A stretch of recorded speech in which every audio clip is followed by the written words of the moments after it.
Hello everyone, today we are looking at a small, but revealing interview detail from The Judge from Hell, because sometimes one sentence from an actor explains more than a long promotional campaign.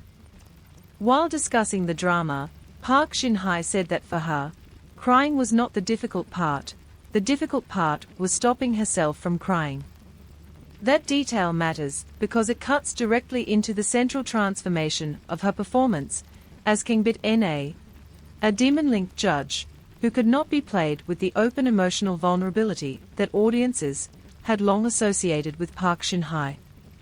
For years, one of Park Shin-hye's strengths was her ability to make emotional pain accessible. Whether in melodrama, romance, or healing drama, she often excelled at allowing viewers to understand a character's suffering quickly and directly. But Kdrama required almost the opposite technique.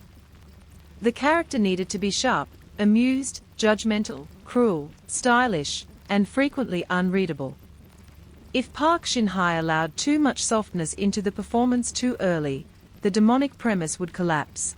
If she played the character as only cold, the lovable wicked quality that producers emphasized would disappear. This is why the role felt so refreshing to many fans. They were not merely watching Park Shin-hye wear darker costumes or deliver harsher dialogue. They were watching her fight against her own established emotional grammar. The performance became interesting because it created friction between the actress viewers remembered and the character standing in front of them. That friction is extremely useful in star casting.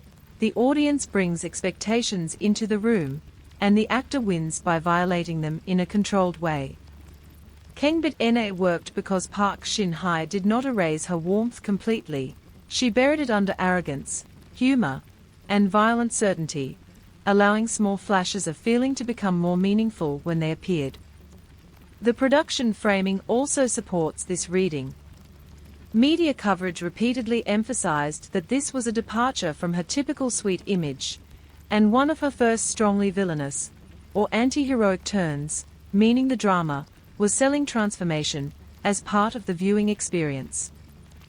The audience was invited to ask not only what Kdrama would do to criminals, but what Park Shin-hye would do with a role that refused to let her behave like the Park Shin-hye people thought they already knew.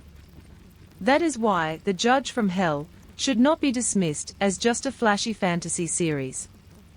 For Park Shin-hye, it was an acting exercise in emotional denial, holding back tears, holding back sympathy, holding back the instinct to make the character immediately lovable.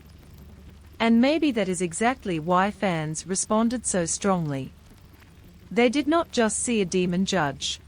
They saw an actress deliberately breaking one of her own most familiar tools, then building a new screen identity from the restraint.